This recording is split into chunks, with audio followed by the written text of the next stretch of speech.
everyone, and welcome to this the Sky discussion E3 stuff. I don't know what the title is they're going to be. It's E3 conference discussion, but I'm discussing the main conferences and Nintendo Direct. So I haven't noted Nintendo Direct down on a note because I got no power with everything noted down, but forgot to write down Nintendo. But oh well, I'll just continue with this. So let's start with Microsoft, which I just told my thoughts by the way. But yeah, Microsoft. So well, it is well, they announced the new 360. So in their conference. And it costs around $200 for the 4 gig model and $300 for the 4 gig with Connect and 250 gig without Connect, which I think is a bit pricey considering the sequel is around the corner. But I'll get into the sequel's pricing just in a second. That's gonna. Anyway, they have quite a few games actually, though most of them not really exclusive. Most of them are exclusive because, you know, they pay them rather than in their in-house studios and things. So, you know, like, as in like, you know what I mean. But they do have some exclusives, blah, blah, blah. But they're very meh in my opinion. Quantum Break, which I had hoped for, we didn't see much. We saw, what, a cutscene. So I can't tell. So, you know, I want to see actual gameplay of Quantum Break. I want to know what it was like. But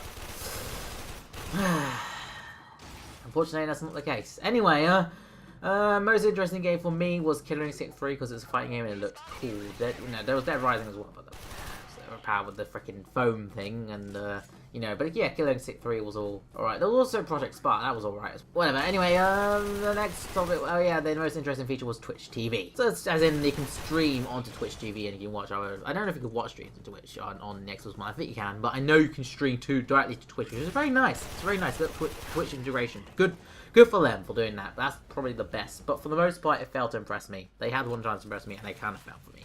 I'm sorry, but there just was not enough. Especially since they still dodged the question about the used game policy and all that crap. So yeah, and the all online. Well, they kind of answered it beforehand, and it's kind of yeah, just no, Microsoft, just no. Anyway, the price. Oh god, the price is $499, €499, and £429.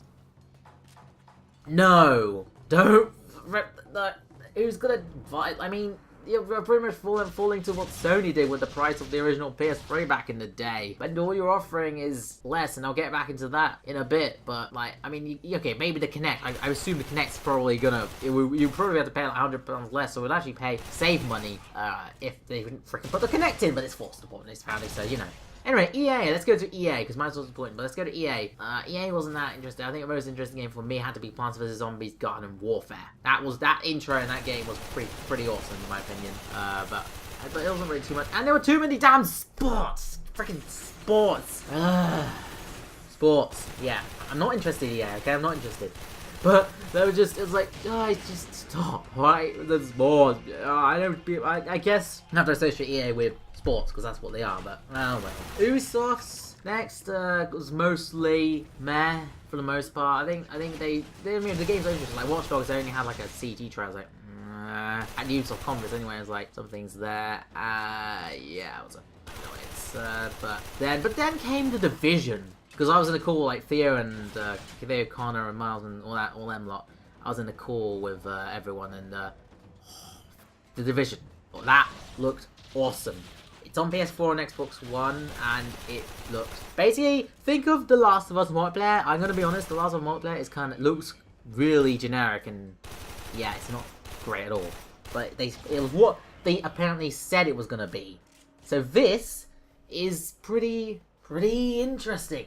I'm really interested. I'm probably going to get this because I'll explain with the PS4, which I'll explain in a bit why again and all sorts. But anyway, the Division looks really awesome, and it's post you know, there's obviously a pandemic. It's not zombies per se, so any enemies are already humans, but it's more of a pandemic, and it's really nice because it's an online sort of MMO style-ish game. That's pretty cool. Better than what The Last of Us might. But I'm sorry, but that really wasn't that great in my opinion. But there you go. It's if you liked it, whatever. Okay, this game looks awesome. Sony is the next conference. As usual, they were late. Now, just what I'm going to forgot to say, I watched all the conferences live, including Nintendo Direct, except I didn't watch Sony's because it was very late because of, I had to go sleep and all that. So I had to watch it afterwards. So I pretty much knew all that stuff already, so it wasn't as shocking to me. But that's only because I wasn't, you know, if I didn't pay attention to social media and freaking Skype, that doesn't matter, does it? It's my fault, so yeah, whatever. But anyway, Sony, after that though, they had games. They had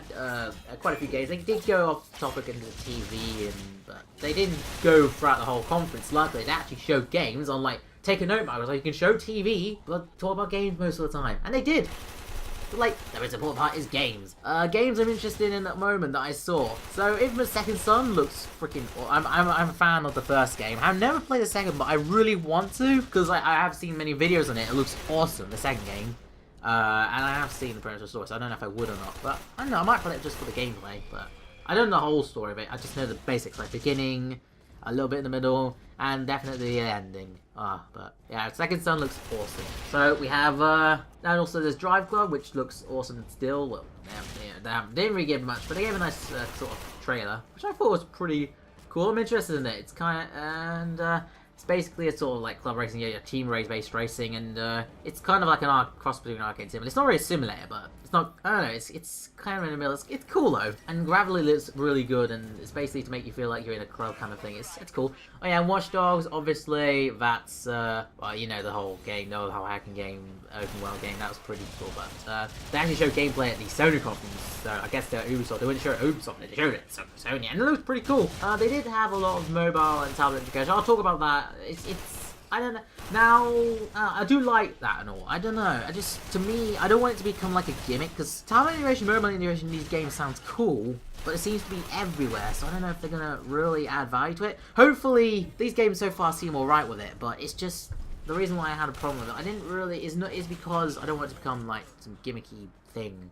No, I want to actually become new. I think, at the moment, I think Watch Dogs does it pretty well. The worst example has to be Dead Rising 3, in my opinion, for that. But anyway, let's talk about that's Dead Rising 3 section, so I forgot to mention that. Probably did it later, anyway. And also we have Destiny. Destiny is the FPS MMO thing that's coming on PS4, 3, PS4, Xbox 360, and Xbox One. And it looks pretty cool. Actually, it's by Bungie, the guys who made Halo, so obviously I'm not really a big Halo fan. I didn't really like Halo Series past the first game. No, second game was alright, but first was the best. And yeah, this pretty cool. Destiny looks very nice, and it is obviously MMO, so you know you could just hang on. And I like it. Seems I'm probably gonna get it. This year, most of these games will be on next year. Watch Dogs and Drive Club coming this year. Probably these two games I get. Well, Watch Dogs first, because Drive Club you get PS Plus edition, which is a stripped down version. But I'll probably get that first, and if I like it, I'll probably get the full game. Pretty nice. I'll see if there's an upgrade pack though, if they release one. There are a lot of indie games, better than freaking Microsoft. Microsoft said there'd be some indie games, but yeah. It was just kinda, meh. It wasn't really indie per se. It was just so gross contrast. Oh yeah, I forgot to mention in Microsoft, they freaking advertised Minecraft Xbox One. Microsoft, why? Why would you do that? Anyway, back to Sony. So they're saying, oh yeah, they answer the question that Microsoft seemed to avoid, the used game question. You're pretty much allowed to, you know, trade in your used games and give them to your friends, the same as this current generation, so no restrictions or anything. That's awesome. Sony did that, and they were like, everyone was like, cheering. No, not at this speed. It was much more ecstatic. And also, you don't have to connect online to play the game console, which is cool. Obviously, there are a lot of features that are online, but then you know they're benefits, which is, as I said, there should be rather than a requirement. They make them benefits. PS Plus does carry over from the PS3 and Vita, and you can, if you get one pack, you get it for all, which is awesome. My only gripe with the console so far has to be, oh, sorry for that. My only gripe with the PS4 so far is that PS Plus is now required for multiplayer. I don't know what to think. I'm not happy with that as such, but it's not the well. But I know it's not really something that I'd be happy about. I know PS Plus. I'll still get PS Plus simply because PS Plus is worth it with all the free games and all perks you get. So, at least it's more, in my opinion, than Xbox Live. I mean, also still going to have Xbox Live, but worse. But I don't know. At least you get a load of perks with PS Plus, though, so I'm happy with that, but I'm kind of iffy on the whole multiplayer part, because I know not everyone's going to get PS Plus. Wait, and I can understand why. And then PS Plus is required, price. The price is, for the console, $399 or €399 or £349, so cheaper than the Xbox One. It's more powerful than the Xbox One. It doesn't have any stupid restrictions. I think personally, for me, it's one out of these two. I know some people are Xbox fanboys and some people are going to go like, Xbox are going to be like, go and get Xbox you want, but I'm going to be without these restrictions. Personally, it would be nicer if you just waited for until they see if they can get rid of these damned restrictions. You know, you still have, but you know, whatever. But yeah, that's that. Oh yeah, Nintendo Direct. There were some games there. It was cool. It's a standard Nintendo Direct, which is pretty cool. I like direction in that way, but it wasn't that.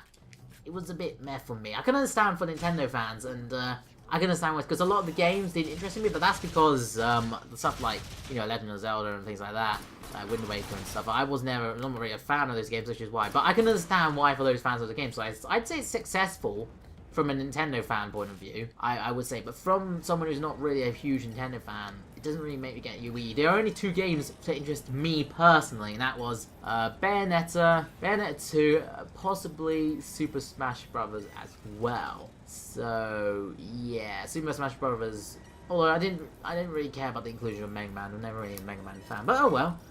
Super Smash Bros. Still that's 2 platforms, which is very nice, and Bayonetta 2. Bayonetta 2 looked pretty cool in my opinion. But yeah, other than that, I would say it's okay. I don't know. I get from Nintendo again from Nintendo fanboy's point of view. Or not fanboy? No, just fan, not fanboy. Why am I saying fanboy? No, from a Nintendo fans' point of view, I can see why the conference will be so, good for them, and you know. At least, at least Nintendo don't have freaking restrictions on there, nor do they have the huge price. And I did wish there was a price drop on the Wii U, the reason being, because in America, especially, if not here, in America, the Wii U costs around $50 less, the premium model, $50 less than the PS4, which is a bit worrying. And the PS4 version, the sound version, would still be better. So you'd have to, you know, think. So you know that, but I don't know. They might have to if they're gonna have any chance, because to stay competitive, they will have to. But other than that, though, that'll be it. If you prefer. So yeah, for now. Oh yeah, although the other game that interests me, that's right. There was one other game that interests me. By Nintendo's conference. Like I keep going off topic, but yeah, there was that. I think it's called X. I don't know, but basically it was a sort of a mech game kind of thing. And you know, as me and mech games, we love it. So yeah, that kind of mech game, but also ground game. It looks pretty cool, interesting. I want to see further of this game, this kind of mech game thing. But yeah, for now, guys, that should be it. My preference, well, I'm basically going to get a PS4. I've decided yesterday I'm probably going to save it for a PS4. I was going to get a PC, but thinking about it, I'm going to save it for a PS4, an AverMedia Live Gamer Portable, which will actually be good for PC games as well. Because then it does all the processing for me. So actually, it might even be higher quality PC games from my laptop. Obviously, I will get a PC, but probably next year now. It'll be better next year because then I'll get like better components, like they'll use better APUs, so I'll probably build an APU system or something, and things like that by then. And also obviously get some other stuff. But yeah, I'll probably be getting the PS4 and definitely getting Watch Dogs, possibly Drive Club, but definitely get the Division. The Division looks awesome. Destiny is interesting as well. So yeah, oh yeah, and for the second sign is a definite buy for me. But for this year, it'll probably be Watch Dogs and maybe Drive Club because they're the only games. A lot of the games are coming out next year, so yeah, there are quite a lot of games on the PS4, but you know. Oh yeah, I forgot to mention again. I keep going off topic, but I forgot to mention they did have one problem in the PS4 demo with the XE4. So yeah, apart from it kind of crashed by the way. So apart from the whole ordering issue of this video, sorry about that, but I just kept on remembering stuff I forgot to write down because I'm a fool. But yeah, basically just it's with no structure, but you know, basically ignore this video structure. And but for now, guys, I shall leave you. So my thoughts are getting a PS4, but yeah, for now, guys, I shall leave you. So yeah, goodbye. Oh yeah, guys, I forgot to talk about what the PS4 looks like since that's been revealed as well. Sorry about that, but anyway, the PS4 looks questionable. I mean, better than the Xbox One in my opinion, but still like a kind of it looks like kind of an eraser, like a giant razor. I know I still like the PS4 design, but well, actually I don't know if I like it. I'm kind of mixed with it. Nonetheless, though, I still think I still buy one anyway. But yeah. But anyway, other than that, that should be it for now. So yes, I shall leave you. So yeah, goodbye.